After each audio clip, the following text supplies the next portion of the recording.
What on earth brought us to the decision to bring back the classic taste which we so calmly abandoned back in April? Some critics will say Coca-Cola has made a marketing mistake, and some cynics say that we planned the whole thing. The truth is, we're not that dumb, and we're not that smart. That was the voice of Don Keough, former president of Coca-Cola, announcing the return of Classic Coke. Because for 77 days in 1985 that will live in infamy, New Coke was the only Coke. And today we hear the inside story of the New Coke saga in part 2 of my interview with Sergio Zyman, the Coca-Cola marketing leader who was right in the thick of the New Coke launch and the backlash that followed. It's been 40 years since the New Coke debacle, and it's still being debated and analyzed. I don't know if we'll ever have a full account of exactly what happened. So this is a good time to remind listeners that this podcast is called A History Marketing, not The History Marketing. In this interview, we'll hear Sergio Zyman's first-hand account and his personal takeaways of the lessons learned. Now, part 1 of my interview isn't required to enjoy this one, but I do recommend giving it a listen if you haven't heard it already. We cover Sergio Zyman's astounding rise in the world of marketing, from Procter & Gamble to McCann Erickson to being president of Pepsi in Brazil to launching Diet Coke at Coca-Cola. And in my second interview with Sergio, we pick it up right where we left off with Sergio Zyman at Coca-Cola in the mid-1980s. Sergio Zyman, welcome back to A History of Marketing. Hey, how are you? Good. Congratulations, you were the first two-part guest. And so at this time in the mid-1980s, what was the dynamic between Coca-Cola and Pepsi? Was Coca-Cola very obsessed with what Pepsi was going to do next? Was Pepsi gaining market share? Or what was sort of the dynamic at this time between the two? Well, the cola wars, which have been documented 200 ways to Sunday, were kind of, we were, the media, I guess, and everybody else was basically figuring out how we were doing. And I think we were going to Wall Street, and so was Pepsi saying, hey, we just gained a tenth of a share point or whatever it was. Pepsi, as I told you before, had become the marketing director for Coke because Coke was so passive, and Coke believed in imagery and branding and all that. And they really weren't forced to try to understand how to spend money to make money. We did other things. Like at one point in time, we were in a conference in Naples, Florida, and I went for a run with my boss, Ryan Dyson, at the time, and he told me that we had just gotten wind that Pepsi was about to buy 7-Up, and that was huge, right? Because we didn't want him to get them more leverage. One of the issues was that when Pepsi and us went to the fountain customers, McDonald's, all the other guys, we always allowed for one valve on a 6 or 8 valve machine to be for a competitor, right? To be fair, because we're allowing for Dr. Pepper or 7-Up to come in. And I said to Brian, we were running that day, and I said, well, we got to go buy Dr. Pepper. He said, it would never happen. Antitrust is not going to allow us. I said, exactly. So we made an offer for Dr. Pepper, knowing that was going to kill the Pepsi 7-Up acquisition, which it did, you know. But to me, that was honest competitive environment, right?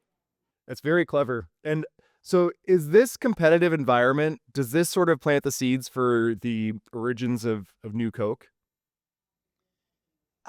No, I think that the new Coke thing was McCann Erickson had a dominance on the management of Coke that was unbelievable because the company liked to be able to go to the country club or to church and have people come over and say, "Oh my God, I love your commercial," right?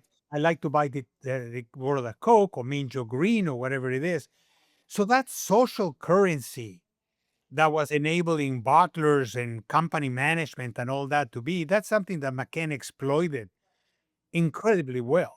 You had the top brass coming over. They never went to see the marketing guys. They went to see the CEO of the company.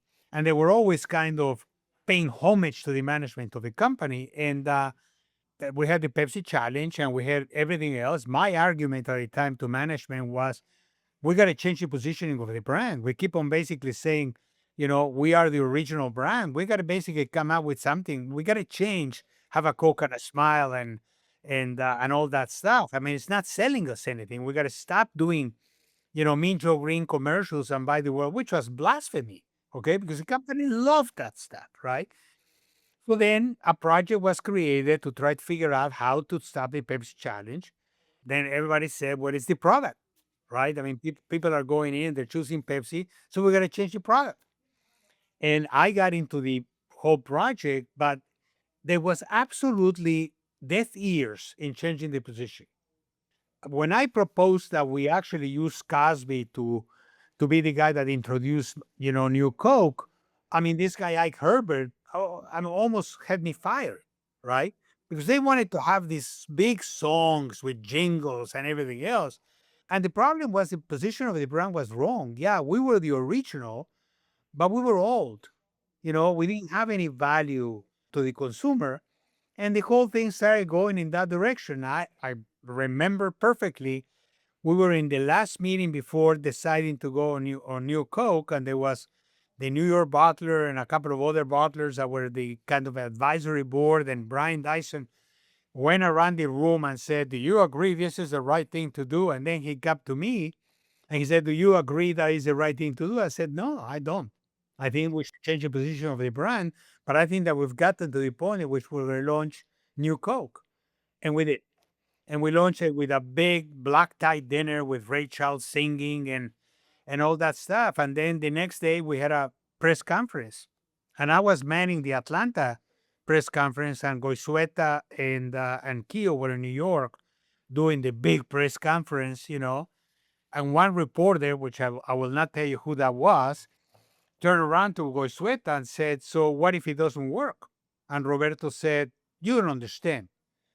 It will work." And this guy just went on a rampage, basically saying these guys are crazy. They don't know what they're doing, blah, blah, blah. And then we launched, new Coke. Then we got all kinds of consumer backlash. There was a group from Seattle that was flying planes around the company saying, "You guys are a bunch of jerks." I mean, we had to take our tags off our baggage when we were traveling. People would start harassing you hard time. And after 4 weeks, 80% of people in America had tried new Coke and they hated it. And we only had 6% distribution. So it was all in the head.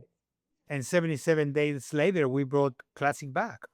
When we brought Classic back, we had 75% of the people had tasted it and said they loved it. We didn't have any distribution. They were drinking new Coke. So then we found out that Coke taste was in the brain, not in the mouth, Mm-hmm. right? People, because I mean, do you drink Coke? You drink Coke sometimes? Yeah, of course. I've had a Coke. I don't drink it every day. What does it taste like? If I was to describe it, well, first you feel the, bubbliness of it. No, There's what a does it taste sweetness to it, and then there's a like? bite to it. No, no, no. I didn't ask you how it feels. I asked you Yeah. what does it taste like? It's hard to say other than it tastes like Coke. It's hard to describe other than a Basically, Coke tastes like a Coke. has no taste memory. Yeah, And by not having taste memory, if you go and you say, "What does Pepsi taste like?"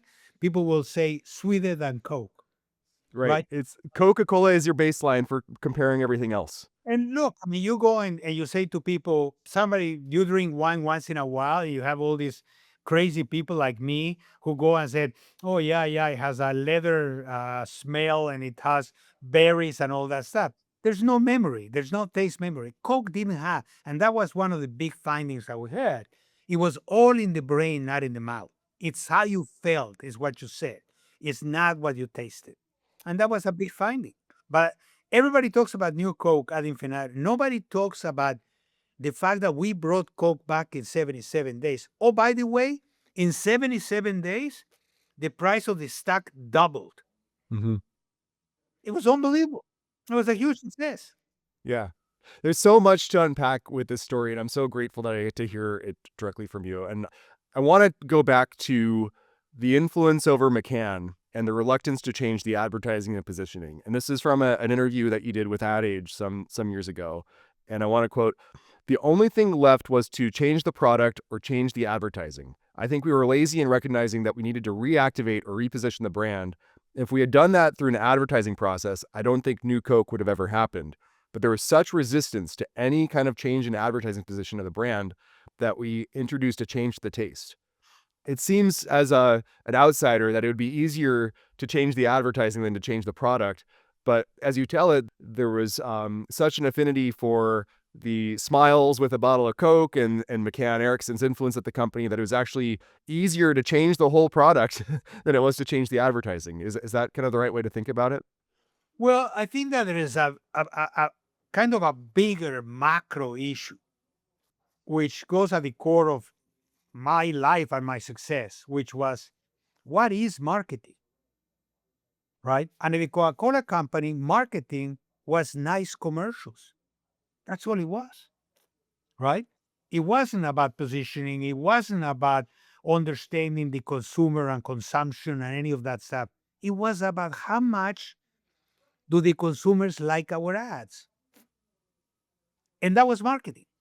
And I just thought that it was nuts that that's what marketing was because it didn't serve us well. Now, it served us well many, many years in getting the brand to be viable, but it didn't serve us well in growing the business. And that's why Coke was struggling for so long.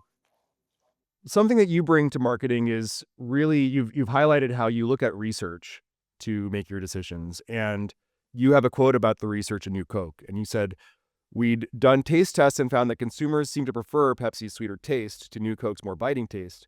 So we stopped right there and decided that if we made Coke taste like Pepsi, more people would drink it. But you know what happened? We came up with New Coke and consumers weren't interested. The problem was that we didn't follow up that question with, if we made Coke taste like this, would you buy it? And it seems like there was some flaws with the research about it. And I'm just curious, how does a flaw like that happen in the research, or what Well, led to New Coke? it wasn't only Coke. I mean, it was every company in the world basically had this awareness disease, right? Which was, is the consumer aware of your brand? I mean, probably the best model of marketing is politics, right? Because in politics, if you don't get elected, if people don't vote for you more than the other guy on the second Tuesday of November, you don't get, I mean, look at Al Gore, okay? I mean, he ended up in staying in the big plane and the big house. He went to teach school in Tennessee, right? Because he lost the election by a few votes, but it didn't make any difference, right? You know, what you do in politics is you try to convince consumers to buy your candidate. Why doesn't that happen in consumer products? That's what we want to do. You know, consumer democracy is the right to choose. That's what democracy is, right? Everybody talks about democracy. And you say, oh, you know, the democratic process and blah, blah, blah. Democracy is the right to choose. But you also get with that the right to not choose. So I think that purchase intent, intent to buy, intent to consume is the only criteria that should drive marketing. Not how much people like you, but are they going to buy you? Are they going to vote for you? You know, look, in reality, 1985, we didn't know much about the consumer. I know it's kind of blasphemy to talk about the fact that a company like Coke would not know enough about the consumer, but the research process was we used to track 13 image items, which was great, tasty, delicious, good with friends. It was all bull. I mean, that stuff did not drive consumption. What was driving consumption was price discounts, larger sizes, plastic bottles. That's what was driving consumption.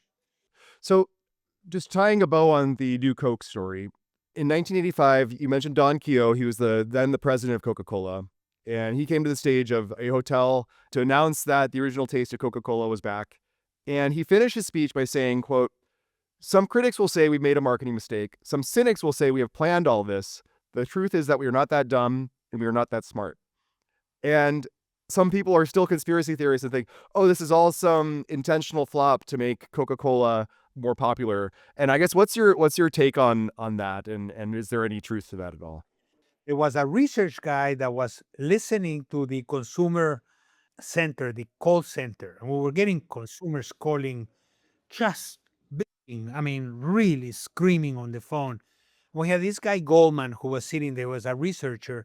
He came to give me the day's report. I used to get a report every day. And I said, how did it go? He says, you know, I got to give you an example of what is going to happen here. you've seen a lot of people who have been freed from Vietnam jails, and they've been found. Remember, in those days, they were finding a lot of POWs and all that stuff. And then you get the family of John Smith that stole that. By the way, this is a true story. The family of John Smith, we found him. He's been freed. He's going to arrive tomorrow in Minneapolis on the flight northwest from wherever. And the family all gets dressed up, goes to the airport, and they're at the gate waiting for John Smith to come out, and they don't see John Smith. This is this guy Goldman telling me. And I said, so what happened? I said, they made a mistake. The guy that they found was not John Smith. He said, when you bring Coca-Cola Classic back, it needs to look exactly like the one that left. You cannot make it look different, be odd, be anything else. You can add classic to it, but it needs to be a red can, in a thing, and all that stuff.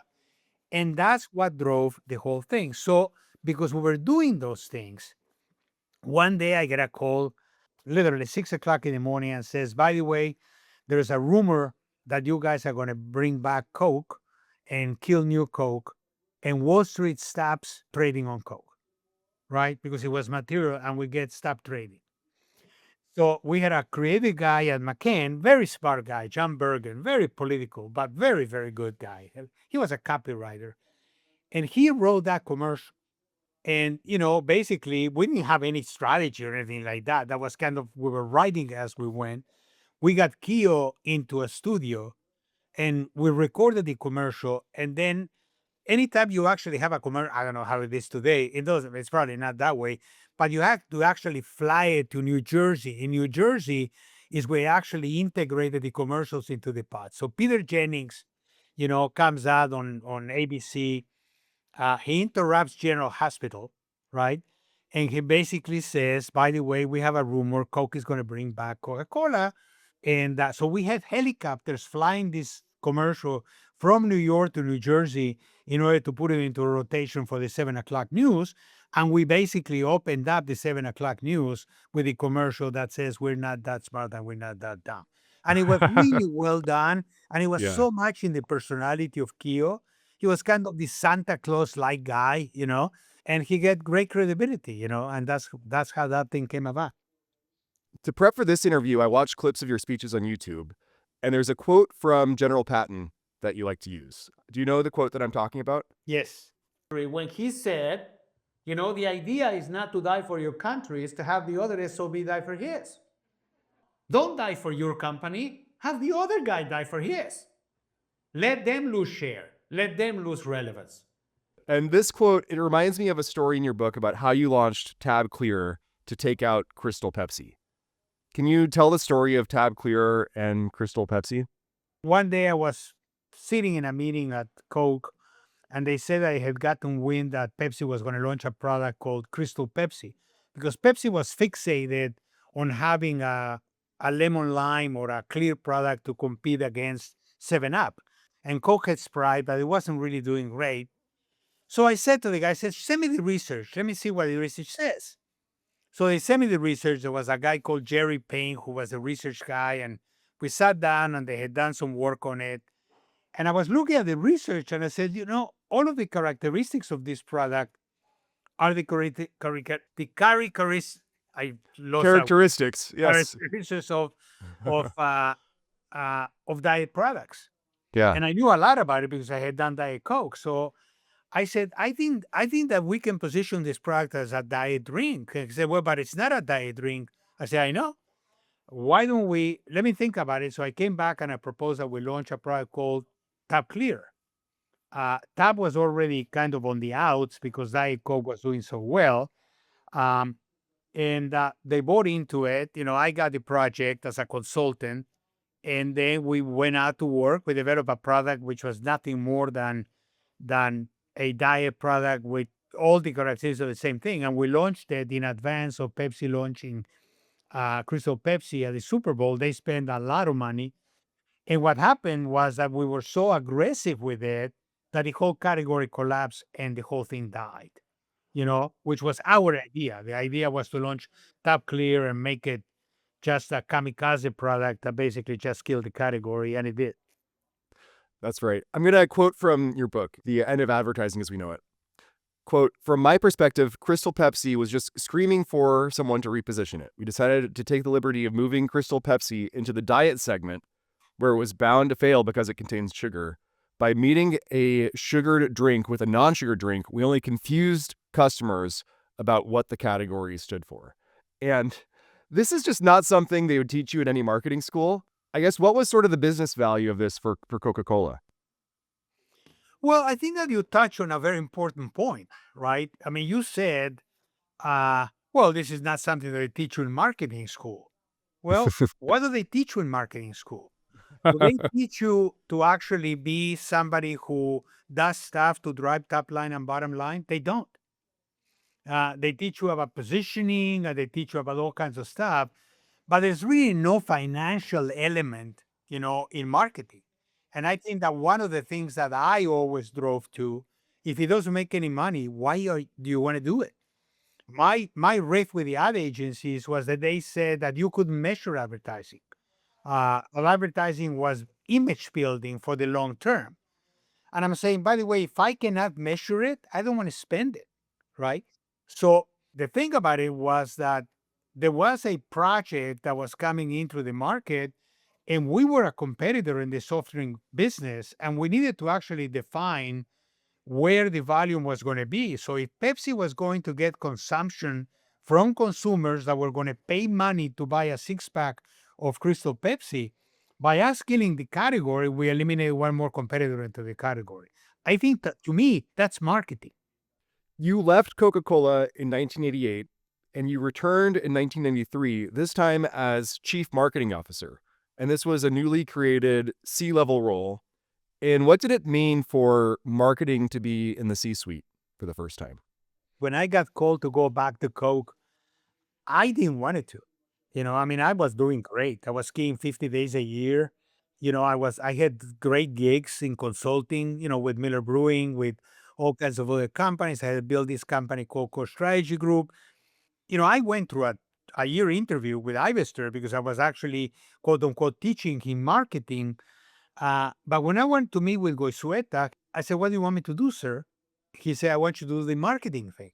And I said, "I don't understand what you mean. What do you want me to do?" He said, "The marketing thing." And he couldn't articulate what marketing was. So I said, "Sir, I'll tell you what I'd like to do. I'd like to go away and put together a deck about what I think marketing should do at the Coca-Cola company. Come back, I'll show it to you. If it makes sense to you and if you buy it, then I'll come back to the company." I went away with a couple of guys, one inside the company, and we wrote a 40-page deck. And I came back and I presented to him and Ivester and a couple of other people. He said, "Wow, that's what we need to do." It was about positioning brands, about, spending money to make money. It was all kinds of things. And I said, "By the way, I need to be part of the C-suite because I want to make sure that marketing is about making money. Marketing is not about spending money." And that's how we came about with, naming me Chief Marketing Officer. I was the first ever, by the way. I invented the title. If you can go check it out on Nexus Lexus, there was never been a Chief Marketing Officer before. So this is something where I heard you say this, and not that I don't believe you, but I just wanted to verify it because it's a big claim that you're the first ever chief marketing officer. And the search engines and the AI tools, they say, "Oh, that can't possibly be true. Sergio's misrepresenting," but they never point me to one that existed before you either. I'm trying to find a person who's actually had the title of chief marketing officer. Sure, there were presidents and CEOs who had marketing type functions, and there were other people who were senior marketing leaders, but I haven't yet found another chief marketing officer out there. By the way, if anybody's listening and can find one, happy to be proven wrong, but you do seem to be the first as far as I can tell. But it is a very surprising claim. Remember, a C-suite at the time was Chief Executive Officer, Chief Operating Officer, Chief Financial Officer. Stop. Then the head lawyer evolved to Chief Legal Officer. The head of HR evolved to Chief People Officer. And now everything. I mean, you have the Chief Banana Officer, right? But I mean, my objective at the time was I wanted to be part of the C-suite. I didn't want it to be the advertising guy. You know, I had a bunch of friends in the consulting business, and I remember I went to Wimbledon before I agreed to take the job, and I was with this guy Rob Smith, who's another political guy.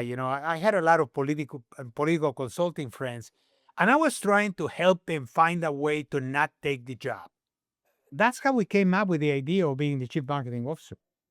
So, what was different about being chief marketing officer at Coca-Cola in the 1990s versus being a very senior marketing leader in the 1980s? Senior marketing leader had no function in the company except be sideways to the advertising process. There was no marketing. We were at a time in which when Pepsi started becoming, the trade, the supermarkets figured out that Coke was a loss leader, and then we engaged in this. There was a company called Majors who was measuring trade activity. And a big marketing effort was discounting. I mean, we used to go into big holidays, have big displays and put displays in parking lots and stuff. But that was pretty much the only marketing thing that was going on. And then you had the commercials that were actually doing the thing to make people feel good. But there was no scientific way about going and getting volume, you know. So after Coca-Cola, you found the Zeman Group and you have a long successful career also as a consultant, as a speaker. And one of my mentors and friends, his name's Mark Cruz, and he worked at Microsoft in the 1990s. And he was somebody who reached out to me saying, if you're doing this podcast, you have to speak to Sergio Zyman. And he has some great stories of you supporting Microsoft Office and the launch of Excel. And it's hard to believe, but Excel at the time only had 10% market share, and they were a massive underdog to Lotus 123. And here's Mark's recollection. He said Excel was trying to go feature for feature against Lotus 123, and that you, Sergio, famously said, the best feature of Excel is Word. And soon after, Microsoft started selling the bundle instead of selling Excel standalone, and that they were in this low-level feature war, and you helped elevate the narrative. And that you also said that Microsoft is creating the tools that are driving the productivity gains, and the productivity gains are what's responsible for creating the booming economy of the 1990s. And I'm just curious if you have any stories of your role supporting Microsoft. Sure. They hired us kind of the oddballs that were kind of come in and work on all kinds of stuff. And it was incredibly disjointed. And Microsoft was fighting the FTC because they were doing both applications. There was a guy that just died, Mike Maples, who got hired by Gates from IBM, and he was doing the kind of the hardcore stuff, and then Ballmer was doing the other side. Okay, so you had two guys, you had Steve and Mike Maples, and the way Microsoft will launch products is they go into these developer things and they had what's called the keynote, right? And Gates will come in and will do a keynote talking about how the future of the thing was going to be and all that stuff, and they'll demo the product, right? So one of the things that I said is that the DNA, I believe very much in brand DNA, right? The DNA of Microsoft was no product is ever finished. And the consumer is okay with that. The consumer doesn't expect, Microsoft's product to be. So we used to have the meetings in Boston in the cafeteria of the Lotus 123 building for Excel. That's how competitive the Microsoft guys were in those days. It was unbelievable. And we were working on all kinds of stuff. And then we had Harvard Graphics, which was, one of the products that was competing in the space. And there was Lotus 123, which was Excel. The comparative to Word was Word Perfect. Word I think it's Perfect. Word Perfect, yeah. I know. And it had all these disjointed things. And one day in a meeting, we said, why don't you just put it together and just sell it as an office thing? And that, I mean, I don't know who actually ran with it, but they were fantastic meetings. I mean, one day I went into Gates' office and Gates was laying in his couch, and Gates was just brilliant. He was unbelievable. And Ballmer used to call me the soda guy. He always called me the soda guy. And Gates is sitting there and we're talking to him about something, and he turns around to me, points his finger, and said, "Did you ever go to camp?" And I go, "Huh?" I said, "Listen, I'm Jewish. I'm from Mexico. We didn't go to camp." He said, "Well, I went to camp, to math camp for many years. I know what I'm talking about." It was an incredible culture being over there. Later on, I did a strategy for Xbox. When some other guy hired me for Xbox, that was after. That's when I had my company, and I turned around and says, "Why are you guys going to launch Xbox versus PlayStation. with the PlayStation?" I said, "Because I mean, Bill is going to do a keynote and we're going to talk about it. And I got the project and I went to actually look. And when I checked with gamers hated Microsoft. I mean, they hated Microsoft because the thought was like that was kind of the deep state, that stuff. And we came out with a different position, and we had some issues with the name with Xbox. We came out with alternative ways. Working with Microsoft was an incredible learning experience because those guys were true warriors. I mean, they really were in those days. It was 24/7. It was like it was great times. Another friend of mine who I talked to in advance of this interview, Joe Michaels, he's the person who actually put us in touch. And Joe was a leader at a startup in the dot-com era. And he mentioned that you did some consulting for them at the time. And he was presenting a product branding idea to you. And then he said, you interrupted him as he was presenting his idea. And here's him quoting you. He said, "Let me tell you how to name a new product. The best product I ever marketed was Cup of Soup. No one ever wonders why they buy it. The name says it all. Cup of Soup." Wow. And I'm wondering, do you remember this? Did you ever work on Cup of Soup? Oh no, but I mean, what happened when those guys used to come with all these ideas? There was a company in Atlanta called Hatchery. And you had all these brilliant guys who were innovators and all that, and they'll come in, and we got hired for $30,000 to do the initial analysis, for these guys, venture capitals, a lot of venture capital firms. And I would turn around to the guy and I would say, "So, who's your oldest family member?" And they'll say, "My grandmother." I say, "How old is she?" 79. I say, "Okay, so I'm your grandmother. Explain to me what's your product." You got to explain it to a 79-year-old person who don't understand anything you're doing. And I was forcing them to come up with a way to actually explain the value proposition of a product, which is critical to marketing. And as part of that, they'll come up with these wacko names. And I would say, "Look, it's Kappa Soup. So tell me how you want to name your product. It's, what you might call it, was another one. I can't believe it's not butter. Those are great names. You don't have to spend $20 million explaining people what it is. Come up with a simple name." A lot of those were like that. Yeah. And the problem with that, if I might, is look, I failed at changing the world of marketing.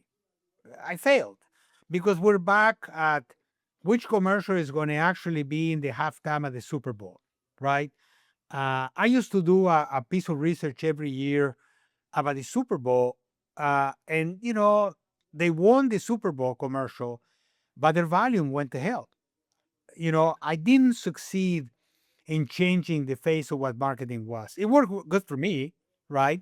But I mean, companies are back doing the other thing. There's back doing commercials that they can go brag about at the golf course or in church, really not focused on selling more to more people for more money. Yeah.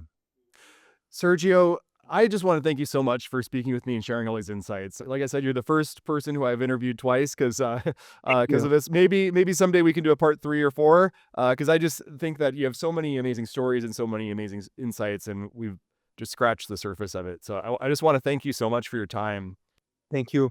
You've written a couple of books. Do you feel like you're fully out of the marketing game now and are done with it at this point, or just enjoying life? Or would you point listeners to any place where they can read your work? Or Well, I've published 4 books.